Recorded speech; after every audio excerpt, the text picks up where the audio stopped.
looks like we're live, so I'm so excited. So how are you guys today? It's Jennifer Soto here, and I'm super excited to go live with you guys today. So go ahead and say hi in the comments. Let me know that you're watching. If you're watching the replay, go ahead and say hashtag replay. If you are excited about Christmas, let me know. So we've passed Thanksgiving. That's over. It is, I can't believe it, but it's December 6th. Like, how did that happen?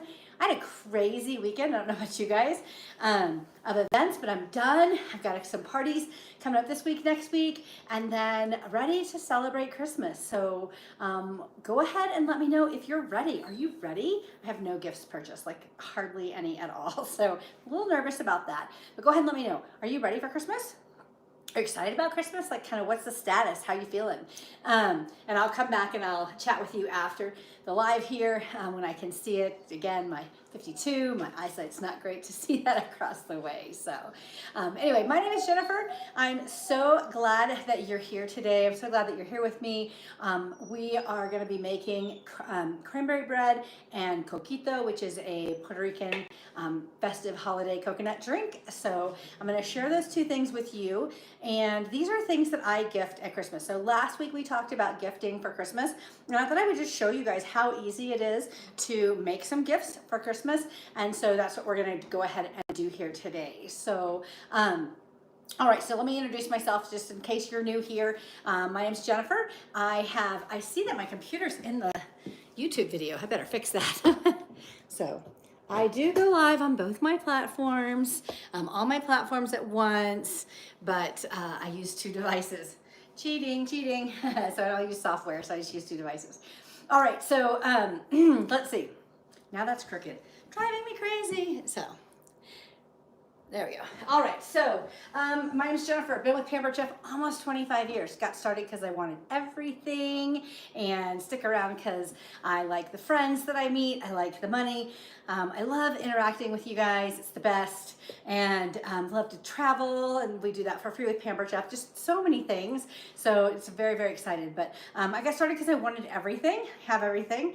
I just earned all of the new spring products that are coming out absolutely free. I love that Pampered Chef does that for us as consultants. We have the opportunity to earn it for free instead of having to buy it, so that keeps me around, and just love that income that pays for extra things. So right now we're not paying for college right now, so we're saving up to do some things to the house and upgrade some for our furniture in the house. We kind of tend to hold on to things for a long time, so saving up to get some new couches and some new furniture and things like that. So very, very fun. And that doesn't come out of our regular everyday budget. So of course, if you need it for your regular everyday budget, it's perfect for that. So, all right, so that's just a little bit about me.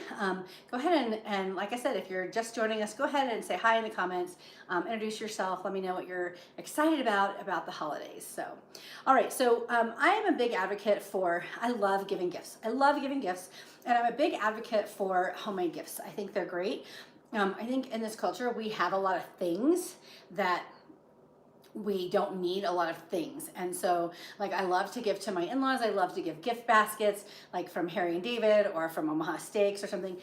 Something that's consumable that they're going to be able to use, not something they have to store in their house. So that's the things I like to give to them. But to my friends, to my neighbors, to my husband's coworkers, I have for years, and to my kids' teachers, and I think I told you guys last week, to the doctors, all the people that I interact with, I give homemade gifts. And it's just something that I've been doing for a long time. And like when the kids were little, I had them help, when they were younger, like in high school, I had them help me make puppy chow. You know, that Muddy Buddy stuff, and we put them in little clear plastic cups and wrapped them in cellophane, and that's what they gave all their friends. They had so much fun because they had done it themselves. So kind of the same tradition. So let's go ahead and get started. These two recipes are not Pampered Chef recipes. I did link them in the comment. I linked one and then put the recipe for the coquito in there. And I remember when I got out on my own and I asked my mom, how do you make the cranberry bread? Because my mom made this recipe. And she said, it's just on the cranberry bag. So I have in my recipe book, I don't know if you guys have a recipe book that looks like this. I just have the cutout from the bag from like 27 years ago, and I stuck it in there. As my eyes have gotten worse, I had to rewrite the recipe so that it's bigger so I can see it. That's the recipe I use. And so it's the same recipe that's on the website. So I linked it. Now it's on the website, not on the bags anymore. So the first thing we're gonna do is we use orange juice in this recipe. And I just typically make my own orange juice this way. So it's very cheap and this tastes good. So I just get the pulp-free orange juice, and then I think it's just three cans of this, and we're going to do it in the quick stir pitcher. And I just thought it was a great opportunity. This is not a product I show really often at my demonstrations, and so I thought it would be so great to show you guys. So if your store carries frozen juice concentrate, it used to be that you could get frozen juice concentrate super easy at all the grocery stores. Cranberry, white cranberry is really good. You know, grape juice, I mean, all kinds of different flavors. But it's not as widely available anymore. Sometimes, like in our area, you'd have to go to King Soopers to get those. They don't have them at Walmart or Target. So they do have the basics, like orange juice, but I haven't even seen apple juice there in a while. So anyway, using a frozen concentrate is great, especially if you have little kids, because the recipe says to use 3. I would just fill it up to the 2-liter line. And so I would just water it down already just when I make it. Okay, so we're just gonna mix it. I love this plunger. If this is still slightly frozen, it'll help to mix it up. So we've got that all nice and mixed. This pitcher is also really good for tea. You can put hot things in there. So like if you can pour your hot water in to make your tea, you can make a big batch of iced coffee in there, you know, whatever. You can make your sparkling punch, you know, whatever. I will say if you're adding anything sparkling, just add a little bit, mix it together, and then add a little bit more, slowly mix, because it will overflow. So, all right, so we've got that mixed. So the first thing we need to do is we need to measure out our flour. So I have my flour container here. And as you can see, I support other direct sales companies. So I won't mention it, but if you want to know what this is, I can tell you. So, little tip for flour. Our flour is pre-sifted. Your grandmother's flour was not pre-sifted. Our flour is pre-sifted. So there's no need to sift it, but your flour gets kind of packed down when you're moving it around or whatever. So I just take a whisk and kind of lighten it up, get some air back in that flour, okay? And then I'm going to use another scoop to just scoop this in here. This is gonna mean that my flour is not packed down. If you've ever made cookies and it just feels like they're kind of dense, this could be why. You can also weigh your flour. That's how you know you have exactly the right amount of flour for baking. So we need 2 cups of flour. So we'll just do that twice. This bowl that I'm using is it's a new bowl. It came out in September. It is our plastic mixing bowl, okay? And we now have 3 of these in 3 different sizes. So, okay, let me put this away. Don't have a lot of counter space right in this area. I have a ton of counter space, just not in this right little area right here. So, okay. So, well, I don't know if you guys noticed, but the measuring cups come with this leveler, so you can level off so that you get just the right amount. Okay, you don't have to pull something else out. So we need 1 cup of sugar, which I had already pre-measured in a prep bowl. These are 1 cup, so I have my 1 cup of sugar already pre-measured, okay? And then we need 1.5 tablespoons of baking powder, okay? So this is one of the stackable measuring spoons. I like the stackable measuring spoons because you can put them here, pour directly in them, let them sit. They stack together, they clip together. That's super nice, just like our other ones. So this baking soda, our baking powder, does not have a little scraper to level off the top. Okay, so we need 1.5 tablespoons of baking powder, and we need 1 teaspoon of salt. Okay, so pull my salt out here. That container is from the same company as before. So if you're curious, I love it. It comes in a set of 2. Okay. Okay, so that's all the dry ingredients. So we're gonna mix those together with the whisk. I'm just gonna mix them together. Always a good idea to mix your dry ingredients beforehand. Okay, should have worn an apron. Okay, our whisk is nice. I told you guys last week this makes a great gift also. Okay, so now we need to add our liquid ingredients. So we need 3/4 of a cup of orange juice. So I'm gonna use my my small measure-all cup. I think it's called the mini measure-all cup.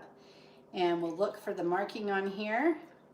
This can do liquids and solids, and I'll show you how to do a solid in just a minute. But we need 3/4 of a cup of orange juice. Okay. Oh, I totally forgot. I'll tell you. I'll just tell you what I do. Okay. Normally, what I do is I zest the orange and juice the orange, and actually use the orange from this juice, and then add the rest of the orange juice. So forgot about that. Okay, but I will do that shortly. We need 2 tablespoons of shortening. Okay, put our shortening in there. Okay, and so with this is the same as this measuring cup. It's just turned over. It's a little smaller, of course, and you can do your measurements in here. It's got the tablespoon measurements, so that's handy. And then we need a tablespoon of orange zest, which I'll add after. 2 tablespoons of shortening. 1 egg. Tip for cracking an egg is crack it on a flat surface, and then usually crack my eggs into a bowl, then pour them in, just to make sure that I don't have a surprise in there. It would ruin my whole thing. And then we're ready to go. So we're gonna go ahead and mix this. This is the Flex Plus. I've showed this a lot. This is kind of our tool that does so many things, because it is an immersion blender, it's a hand mixer, and it is a food processor. All in one tool. You just click the different things on there, and it adds it on. Now I normally do this as a double recipe, okay? I'm just doing a single recipe tonight. And I just realized I forgot to turn on the oven. I better do that really quick. 350. Okay, so this is super handy for all of your baking needs at the house. We're gonna scrape the sides here. Okay, so now what we're gonna do, let me get these out of the way. Put this right here. I'm gonna go ahead and zest this orange, because we need a tablespoon of orange zest. So this is our citrus zester and juicer. This is, I mean, look at that. So you don't want to get down to the white part. I don't know if you guys can see that orange zest, but you can see that it's still orange. It's not white. The white part is a little bit, it's a little bit bitter. And so you don't really, that's not the part, you don't want to zest that far down. But this is so soft and makes such great zest. I'll show you the zest in just a second.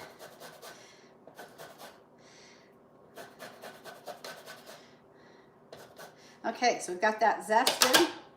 And then look at all that zest there. That's a lot of zest. So we'll just go ahead and scoop that in. We need a tablespoon of zest. That is definitely a tablespoon of zest. Okay. Don't want to waste this stuff on the back here. And then what I typically do, especially when I'm making like all my juice, and all my bread, I have to do a whole bunch of them, is I'll take this and I'll cut it in half. And then I will juice the half, okay? I will juice the half, and then I will add it in the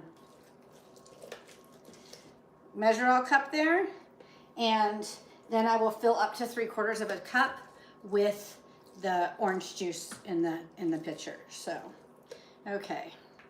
So you can see it gets quite a lot out, and probably gonna make some more after we're done here, and you can strain it as well. So we'll pour it in here and we'll see how much it gets. It's like a third of a cup. So you're getting a fair amount of orange juice there. So, all right, let's put all these things right over here. Did I tell you guys last week that my that my dishwasher broke. I don't know if I told you that. So crazy. So I have to hand wash a lot of my dishes. My husband fixed it so they can basically sanitize my dishes. So if I scrub them off and they'll sanitize them. So I'm waiting for a new dishwasher. So if you have dishwasher recommendations, post them below. All right, so we need 1.5 cups of cranberries. That's half a bag of cranberries. So typically I double the recipe and do a whole bag of cranberries, okay? So we use the Easy Read measure cup for that. And then we have chunks of the pecans. Now, I personally like my pecans chunky like this.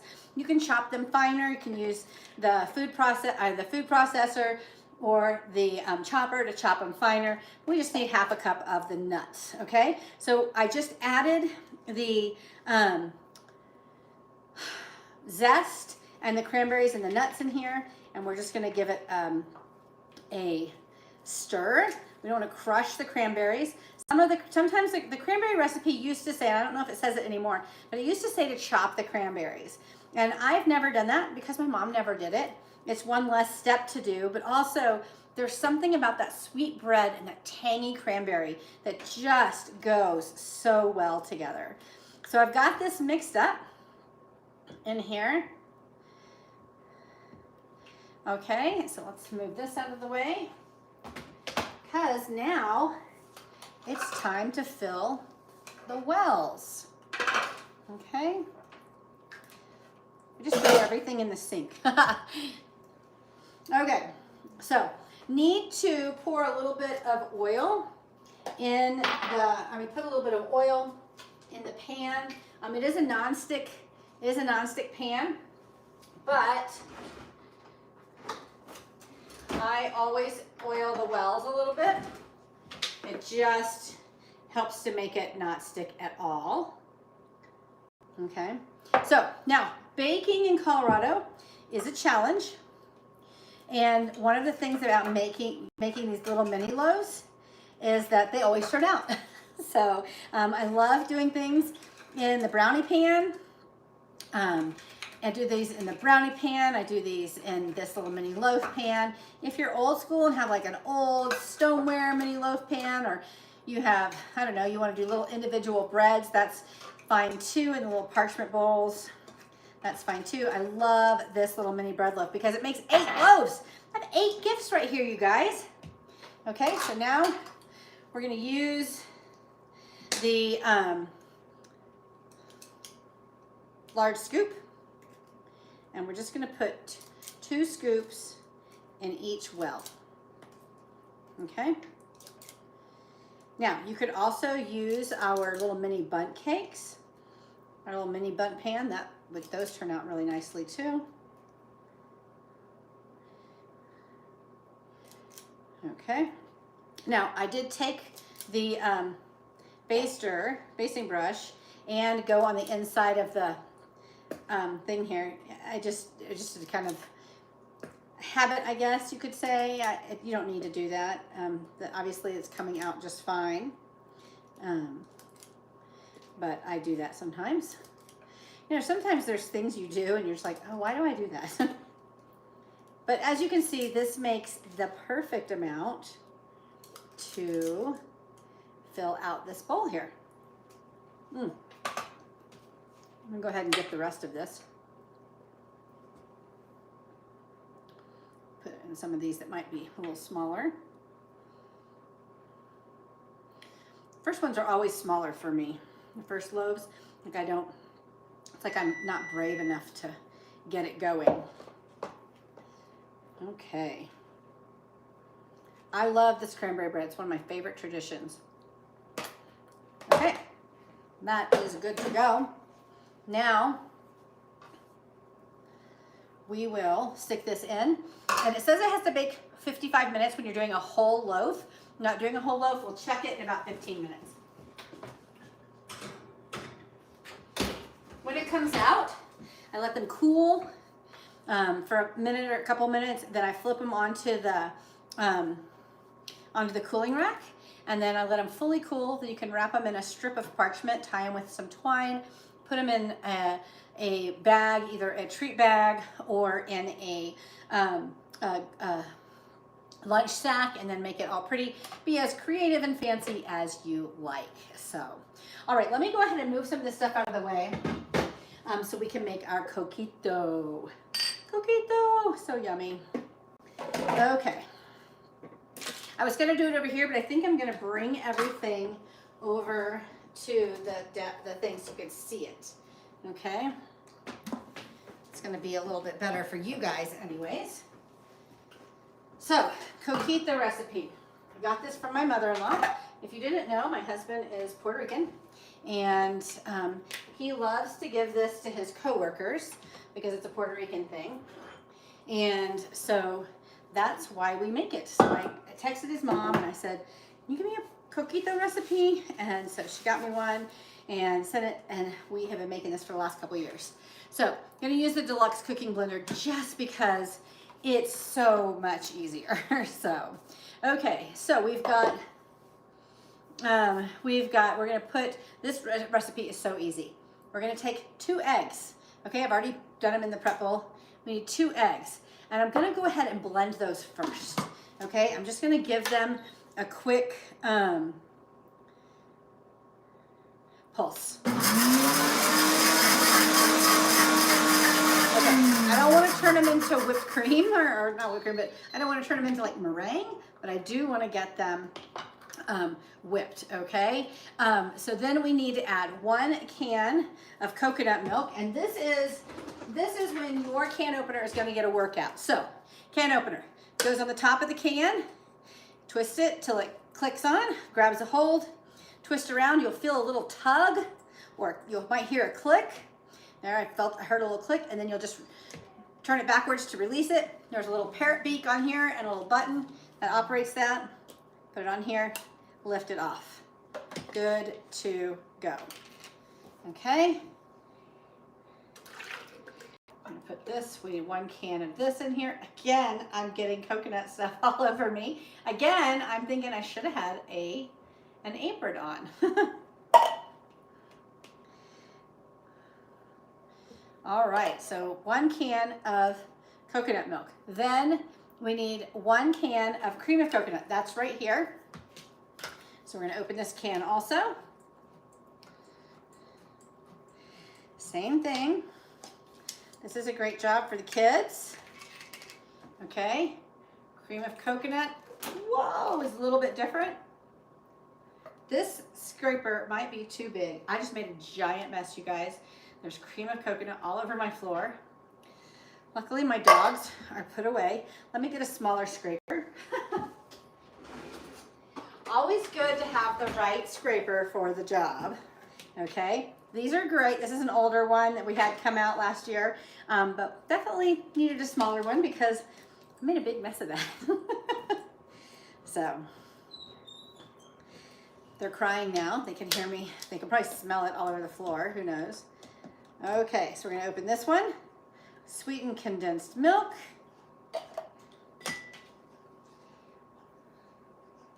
Oh yeah, see, much easier when the scraper actually fits in there. I don't know about you guys, but I could just eat this stuff with a spoon. It's dangerous, okay? And then we need 1 can of evaporated milk. Now, the recipe I got from my Puerto Rican mother-in-law did not have the sizes of the cans, so hopefully this was all right. This is what we did last year, so I'm gonna assume it was. It tasted delicious. Now, you can add coconut flakes to this recipe. We do not do that because some people just don't like coconut flakes, so we don't add that to the recipe. All right, so we've got everything in here.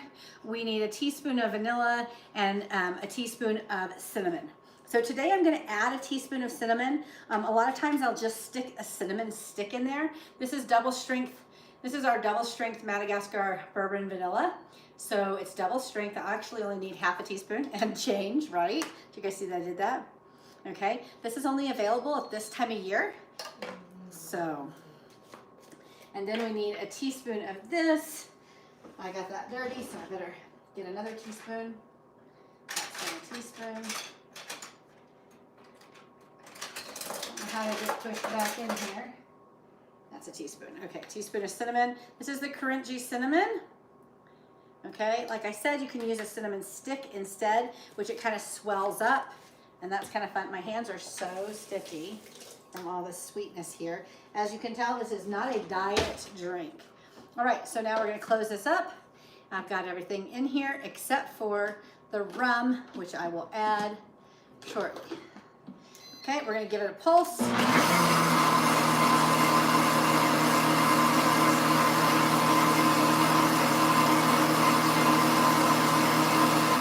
Okay, get it really good and mixed in there. Smells so good. And the next thing we need to add is our rum, okay? So we add a cup of rum. So this is supposed to make a quart. So a quart goes up to here, so we'll just add a cup of rum, white rum, not golden rum, or I guess I'm not spiced rum for this recipe. And we just need a cup. Turn it to the right side. I mean, do I need to measure it really? No, I don't need to measure it. I'm a measurer. I measure everything. When I was learning to cook some of my mother-in-law's recipes, she would make it and I would pull it out and check it. Okay, yep, that's exactly right. So I would pull it out and like divide up the rice in the water so I knew exactly what was in there. Okay, so we ordered bottles from Amazon. You can get them at IKEA if you have an IKEA near you. There's lots of different options for the bottles. We just ordered them from Amazon. Yum. And they're right here. Go ahead and lay this out because I've got a mess here. Okay, so what we're going to do is the bottles came with a nice little funnel. I am just going to take this. This has to be refrigerated because it has raw egg in it. When I make my gift tag, I do let people know that it has raw egg in it. I put all of the ingredients on there because people have allergies. I know this. My husband has allergies. My sister is allergic to egg, so cognizant of that. All right. So I could probably get 3 bottles out of this one container here. We're going to make 12 bottles here for the people at my husband's work. But as you can see, it just doesn't take very long. These will have a nice little gift tag on them that will have, say, from the Sotos, and have the recipe ingredients on there. So it's hilarious. People bring the bottles back to us and say, can't wait to get another next year. So anyway, how to make coquito. Let's check on the bread really quick. But you can see it doesn't take very long. The bread's not quite ready. Probably got another 10 minutes in there. But as you can see, it doesn't take very long to make these gifts. And it's something you can do in an evening. You could make a couple of batches of the bread. And like I said, I'll make a double batch, and I'll fill up one loaf pan, cook it, and then I'll fill up the next loaf pan. Okay, so lots of different things you can do, or you can buy 2 loaf pans. Actually, I have 2 loaf pans for the larger loaves that I do and give away. So, all right. Thanks you guys for joining me. I'll post pictures of the finished products after they're done. I hope that you enjoyed this and enjoyed these recipes, and go ahead and share some things that you do at the bottom. And if you like this video or you think somebody else would like it, make sure you share it on your various social media sites, and make sure you follow so that you'll always see me when I go live. All right, have a great night, you guys.